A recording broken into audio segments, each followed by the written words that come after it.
আমরা শিপমেন্ট করি। সেই সুবাদে ওনার এখানে ফ্যাক্টরিতে আসা এবং আমাদের সাথে আলোচনা হয় যে উনি আমাকে প্রথম অফার করে যে একটা খেলা রাখেন স্যার, আমরা তাহলে খেলতে পারি, একটা গুড একটা বন্ডিং হোক। আমরা তো সবাইকে চিনি না, জানি না, তো একটা গুড একটা বন্ডিং হইলে দেখা গেছে যে আমরাও এখান থেকে কিছু লোক স্টাইলে যাই, এরাও আমাদের এখানে আসে, একটা ভালো একটা সুসম্পর্ক থাকলে দেখা যাবে যে এটা কোনো এক সময় আমাদের জন্য উপকার করে আসবে। তো সেক্ষেত্রে আলমগীর সাহেবের এই কথার ভিত্তিতে আমরা আমাদের ম্যানেজমেন্টের সাথে আলোচনা করি।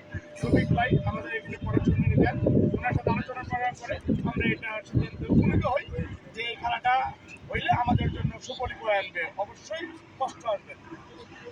তো এরই মধ্যে আমাদের যে আলোচনাগুলো হয়েছিল, যে নিয়মকানুনগুলো করা হয়েছিল ফার্স্ট টাইম থেকে, তারই ধারাবাহিকতা যে প্রত্যেকটা মানে টিমের সদস্যদের আইডি কার্ড প্রদর্শন করতে হবে। ঠিক, তো সেক্ষেত্রে আমরা অবশ্যই নিজ নিজ আইডি কার্ড নিয়েই এই মাঠে চলে আসছি।